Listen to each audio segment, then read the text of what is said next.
মনে হচ্ছে এখন আর কিছু করা যাবে না, এই লোকটার বেঁচে ওঠা অসম্ভব। এই বাক্যটি যেইমাত্র সিনিয়র সার্জনের মুখ থেকে বেরোল, অপারেশন থিয়েটারের বাতাস আরও ভারী হয়ে গেল। মনিটরের বিপ আগের মতো স্টেডি ছিল না, কখনো দ্রুত, কখনো ধীর, যেন কারো শ্বাস কারো আঙুলের ইশারায় চলছে। ঠিক তখনই বাইরে থেকে একটা আওয়াজ এলো, রুকুন, আপনারা সবাই ভুল করছেন, পেশেন্ট মারা যাবে। যদি আপনারা এভাবে এগোতে থাকেন তাহলে পেশেন্ট টেবিলের উপরেই মারা যাবে, আমি একে ঠিক করতে পারি। অপারেশন থিয়েটারের দরজার ঠিক পাশে নীল ইউনিফর্ম পরা, হাতে ঝাড়ু আর পোছা নিয়ে একটা গরিব দেখতে ছেলে দাঁড়িয়েছিল। অপারেশন থিয়েটারের বাইরে সন্নাটা নেমে এলো, ভেতরে থাকা সার্জনদের হাত থেমে গেল। মনিটরের বিপ এখন আরও স্পষ্ট শোনা যাচ্ছিল, যেন ঘরে শুধু সেই আওয়াজটাই বেঁচেছিল। তার আধ ঘন্টা পরে যা ঘটল তা সব ডাক্তারেরই হুঁশ উড়িয়ে দিল। জানতে হলে শেষ পর্যন্ত দেখতে থাকুন। এটা ছিল দেশের সবচেয়ে বড় প্রাইভেট হাসপাতালগুলোর মধ্যে একটা, এপেক্স মেডিকেল সিটি।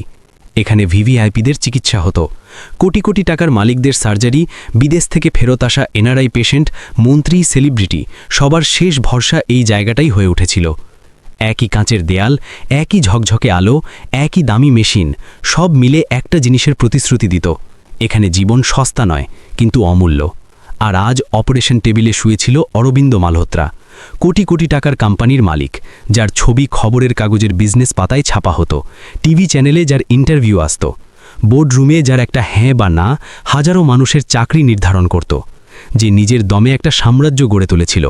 কিন্তু এই মুহূর্তে সে সাদা চাদরের নিচে অচেতন পড়েছিল, মুখে অক্সিজেন মাস্ক, বুকে লিডস, শিরায় ওষুধ, তার পুরো শক্তি মেশিনের ভরসায় ছিল।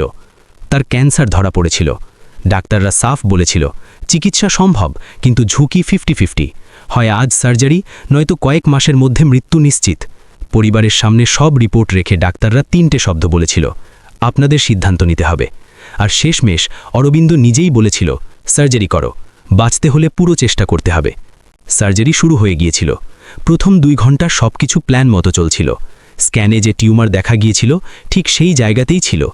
টেবিলের ওপর ঝুঁকে থাকা সার্জনরা স্থির হাতে কাজ করছিলেন, নার্সরা যন্ত্রপাতি এগিয়ে দিচ্ছিল, অ্যানিস্থেটিস্ট প্রতি মিনিটে ভাইটালসের ওপর নজর রাখছিলেন। কিন্তু তৃতীয় ঘন্টায় হঠাৎ অবস্থা খারাপ হতে শুরু করল। বিপি 110 থেকে 95 নেমে গেছে স্যার, হার্ট রেট 120 ছাড়িয়ে গেছে, শ্বাস প্রশ্বাস অনিয়মিত। সিনিয়র সার্জন ডক্টর অমরিশ মেহতার কপালে ঘাম বেরিয়ে এলো। তার হাত হাজারো সার্জারি দেখেছে, কিন্তু প্রতিটি কেস নতুন, বিশেষ করে যখন টিউমার এমন জায়গায় থাকে যেখানে একটা ভুল কাটা পুরো জীবন বদলে দিতে পারে। যদি আমরা এগিয়ে যাই আর পেশেন্ট না বাঁচে, তাহলে পুরো প্যানেল প্রশ্নের মুখে পড়বে। হাসপাতালের সুনাম, আমাদের নাম, সব দাঁওতে লেগে যাবে। একজন জুনিয়র ধীরে বলল, হয়তো প্রসিডিয়ার বাতিল করে দেওয়া উচিত স্যার। কিন্তু সেখানে শুধু নাম, সম্মান বা কেরিয়ারের কথা ছিল না, সেখানে একজন মানুষের জীবন দাঁড়িয়েছিল। ঠিক এই সময় অপারেশন থিয়েটারের বাইরে একটা ছেলে দাঁড়িয়ে সব শুনছিল। নাম নীল, বয়স 25-26। আজ সে সেখানে শুধু পরিচ্ছন্নতা কর্মী।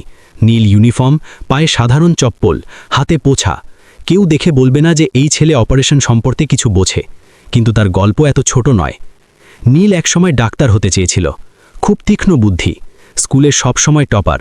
গ্রামের মাস্টাররা তার থেকে প্রশ্ন নিয়ে বাকি বাচ্চাদের বোঝাতেন। সে নিটে অল ইন্ডিয়া র্যাঙ্ক 5 পেয়েছিল। এটা কোনো সাধারণ ব্যাপার নয়, লাখ লাখ ছাত্রের মধ্যে 5ম স্থান তার নামে। পুরো জেলায় অভিনন্দন এসেছিল, পোস্টার লেগেছিল, ডক্টর নীল ভার্মা আমাদের শহরের গর্ব। 2 বছর মেডিকেল ট্রেনিংও সম্পূর্ণ করেছিল। অ্যানাটমি, ফিজিওলজি, বায়োকেমিস্ট্রি, ডিসেকশন হলের গন্ধ, লাইব্রেরিতে রাত জেগে পড়া, সব তার রুটিনের অংশ ছিল। ডাক্তার হওয়ার পথ স্পষ্ট দেখা যাচ্ছিল। কিন্তু তখনই তার বাবার মৃত্যু হলো। ছোট শহরের ছোট্ট মুদির দোকান চালাতেন, যিনি কোনো রকমের সংসার চালাতেন। হঠাৎ এক রাতে বুকে ব্যথা নিয়ে পড়ে গেলেন আর উঠলেন না। ঘরের দায়িত্ব হঠাৎ তার কাঁধে এসে পড়ল। মা, ছোট ভাই, 2টো ছোট বোন। ফি দেওয়ার কেউ রইল না, ইএমআই দেওয়ার কেউ রইল না। বিদ্যুৎ, জল, স্কুল ফি, চিকিৎসা, সব একটা তরুণ কাঁধে। পড়াশোনা ছেড়ে দিতে হলো, লাইসেন্স হলো না, ডিগ্রি অসম্পূর্ণ রয়ে গেল। কিন্তু হাসপাতালের সঙ্গে তার সম্পর্ক ছিন্ন হলো না। সে ইচ্ছে করেই এপেক্স মেডিকেল সিটিতেই পরিচ্ছন্নতার চাকরি নিয়েছিল। স্কুলে বা দোকানে কাজও করতে পারত, কিন্তু সচেতনভাবে হাসপাতাল বেছে নিয়েছিল, যাতে শিখতে পারে, দেখতে পারে, বুঝতে পারে। ডাক্তার, নার্স, স্টাফ সবাই জানত এই ছেলেটা অসাধারণ। কোনো ডাক্তার মজা করে বলতেন, এর মাথা আমাদের অর্ধেক রেসিডেন্টের চেয়ে তীক্ষ্ণ। কিন্তু সিস্টেম তাকে ডাক্তার হতে দিল না। 2 বছর ধরে সে একই কাজ করছে। ভোরে আসা, ওটির বাইরে পরিষ্কার করা, আবর্জনা, বায়ো ওয়েস্ট, মেঝে মোছা, দেয়াল স্যানিটাইজ করা, আর প্রতিটি জটিল সার্জারির সময় সে বাইরে দাঁড়িয়ে থাকত। মনিটরের বিপ শুনে, ডাক্তারদের কথা শুনে ভেতরে কি হচ্ছে তার পুরো মানচিত্র মাথায় তৈরি করত। আজ যখন সে বাইরে দাঁড়িয়েছিল, তখন ভেতরে চলা সার্জারির ভুলটা তার কাছে স্পষ্ট দেখা যাচ্ছিল। সে শুধু আওয়াজ শুনেনি, সে প্যাটার্ন পড়েছিল। বিপির হঠাৎ নেমে যাওয়া, হার্ট রেটের দ্রুত হওয়া, শ্বাসপ্রশ্বাসের বিশৃঙ্খলা, তার মাথায় অ্যানাটমির বই খুলে গেল। সে মনে করল টিউমার প্যানক্রিয়াসের খুব কাছে একটা বিশেষ নার্ভ বান্ডেলের সঙ্গে লেগে আছে। যে কোণ থেকে এখন কাটা হতে চলেছে সেখান দিয়ে এগোলে টিউমার বেরোবে ঠিকই, কিন্তু গুরুত্বপূর্ণ নার্ভ ক্ষতিগ্রস্ত হবে। আর ঠিক তাই হচ্ছিল। সে দরজা খুলল। স্যার, যদি আপনি এই পয়েন্টে কাটেন তাহলে টিউমার বেরোবে, কিন্তু নার্ভ ক্ষতিগ্রস্ত হয়ে যাবে। পুরো প্যানেল তার দিকে ঘুরল। একে বাইরে বের করে দাও। একজন জুনিয়র সার্জন বিরক্ত হয়ে বলল, এটা পরিচ্ছন্নতা কর্মী, ওটির ভেতরে আসার অনুমতি কে দিয়েছে? নীলের গলা কাঁপছিল, কিন্তু চোখ স্থির ছিল। সে জানত সে খুব বড় সীমা লঙ্ঘন করছে, কিন্তু এও জানত যে এখন না বললে অরবিন্দ মালহোত্রা হয়তো বেঁচে ফিরবে না। আমি হাত লাগাবো না, শুধু আমার কথা শুনে নিন। তখন সার্জারি হেড ডক্টর মেহতা, যিনি নীলকে আগে থেকে চিনতেন, এগিয়ে এলেন। তিনি সবাইকে থামার ইশারা করলেন। একে বলতে দাও। সবাই অবাক। নীল মনিটরের দিকে তাকালো। তার চোখে আতঙ্ক নেই, ছিল হিসেব। রক্তপ্রবাহ উল্টো দিকে যাচ্ছে। আপনারা যে ভেইন থেকে ড্রেনেজ নিয়েছেন তার পেছনে অ্যাড্রিনাল জাংশনের দিকে চাপ পড়ে গেছে। যদি একই অ্যাপ্রোচ রাখেন তাহলে বিপি আরও পড়বে, আর হার্ট ওভারলোড হয়ে ফেল করতে পারে। একজন অ্যাসিস্ট্যান্ট বলল, তুমি আমাদের অ্যানাটমির লেকচার দিচ্ছ? নীল সোজা উত্তর দিল, স্যার, আমি 2 বছর এটাই পড়েছি, আর 2 বছর ধরে এখানে দাঁড়িয়ে আপনাদের সার্জারি দেখেছি। আমি শুধু একটা সংশোধনের অনুরোধ করছি। যদি আপনারা 7 মিলিমিটার ডান দিকে শিফট করেন তাহলে নার্ভ নিরাপদ থাকবে আর টিউমার আলাদা হয়ে যাবে। ডাক্তারদের চোখ কপালে উঠল। এসব কথা শুধু বইয়ে নয়, অভিজ্ঞতা থেকে আসে। যে কোনো মেডিকেল ছাত্রের বেসিক অ্যানাটমি জানা থাকে, কিন্তু নাইফ সার্জারির মধ্যে মিলিমিটার লেভেলে চিন্তা করা, তাও একজন পরিচ্ছন্নতা কর্মী হয়ে বাইরে দাঁড়িয়ে, যে কোনো সিনিয়রকেও চমকে দেবে। ডাক্তার মেহতা গভীর শ্বাস নিলেন। তিনি মনে করলেন তিনি নিজে নীলের ফাইল দেখেছিলেন। নিট র্যাঙ্ক 5, 2 বছর এমবিবিএস সম্পূর্ণ, তারপর আর্থিক কারণে ড্রপ আউট। তিনি এও মনে করলেন করিডর দিয়ে যেতে যেতে অনেকবার নীলকে নোট করতে বা সার্জারির পর ডায়াগ্রাম আঁকতে দেখেছেন। তার সামনে এখন 2টো পথ। হয় সিস্টেমের নিয়ম মেনে নন মেডিকেল স্টাফের কথা উপেক্ষা করবেন, নয়তো টেবিলে থাকা একটা জীবনকে অগ্রাধিকার দেবেন। ঠিক আছে, আমরা এর কথা মানছি। পুরো ওটিতে যেন বাতাস থেমে গেল। সার্জারি এগোল। প্রতিটি ধাপ নীলের বলা দিকে। সূচ, ক্যানিউলা, সাকশন সব 7 মিলিমিটার অনুযায়ী অ্যাডজাস্ট করা হলো। অ্যাসিস্ট্যান্ট সার্জনরা এখনও সন্দেহ ছিলেন, কিন্তু তারা ডক্টর মেহতার ওপর ভরসা করলেন। কিছু মিনিট পর মনিটর স্থির হতে শুরু করল। বিপি 90 থেকে 100, 110, হার্ট রেট স্বাভাবিক রেঞ্জে ফিরল। Oxygen saturation 96%। ডাক্তারদের মুখে টেনশনের জায়গায় স্বস্তি ফিরে এলো। টিউমার এখন স্পষ্ট দেখা যাচ্ছিল। নার্ভ বান্ডেল থেকে সামান্য দূরে ফাইন ডিসেকশন করে পুরো ম্যাস বিনা নার্ভ ড্যামেজে বের করে নেওয়া হলো। টিউমার আউট, রক্তক্ষরণ নিয়ন্ত্রিত। অপারেশন থিয়েটারে একটা দীর্ঘ শ্বাস নেওয়া হলো। পেশেন্ট স্থির। অরবিন্দ মালহোত্রার প্রাণ বেঁচে গেল। টিম একে অপরের দিকে তাকালো।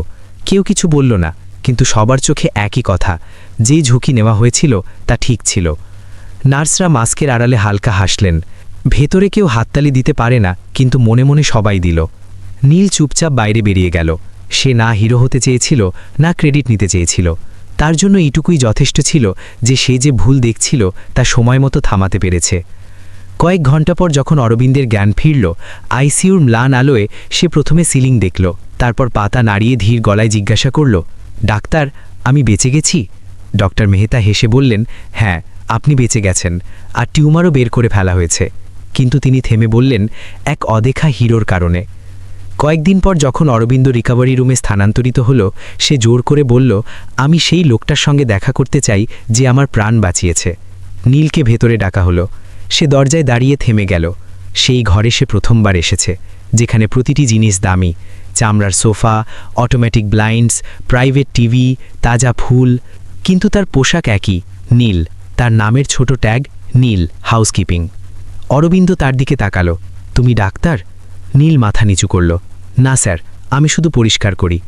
অরবিন্দের চোখ ভরে এলো। শুধু পরিষ্কার করি? আমি শুনেছি তুমি মাঝখানে না বললে আজ আমার পরিবার শোক সভায় বসে থাকত। নীল ধীরে বলল, স্যার, আমি শুধু সেই ভুল দেখতে পাচ্ছিলাম যা আমি দেখছিলাম।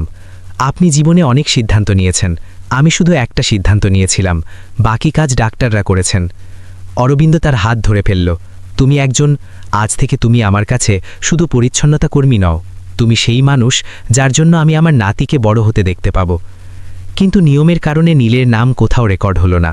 অফিসিয়াল রিপোর্টে লেখা হলো সফল pancreatic tumour resection, doctor A Mehta এবং টিম।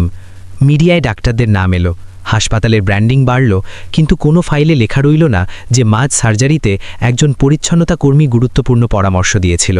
ক্রেডিট ডাক্তার প্যানেলই পেল, কিন্তু যাওয়ার সময় ডক্টর মেহতা নীলের কাঁধে হাত রেখে বললেন, আজ তুমি যা করে দেখালে তা ডিগ্রি নয়, মানবতা শেখায়।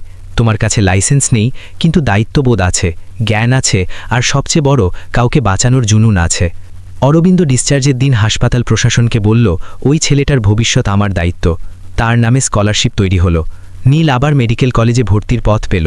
সিস্টেম ধীরে ধীরে মানতে শুরু করল যে প্রতিভা শুধু সার্টিফিকেটে থাকে না, মাঝে মাঝে আসল ডাক্তার সাদা কোটে থাকে না, আর আসল প্রতিভা ডিগ্রির মুখাপেক্ষী হয় না। নীলের কাছে লাইসেন্স ছিল না, কিন্তু দায়িত্ব ছিল, জ্ঞান ছিল, আর মানুষ বাঁচানোর জুনুন ছিল। যদি এই গল্প আপনাকে স্পর্শ করে থাকে, তাহলে লাইক করুন, সাবস্ক্রাইব করুন এবং কমেন্টে লিখুন, প্রতিভা পরিচয়ের মুখাপেক্ষী নয়, কারণ মাঝে মাঝে আসল হিরো ঝাড়ু হাতে দাঁড়িয়ে থাকে।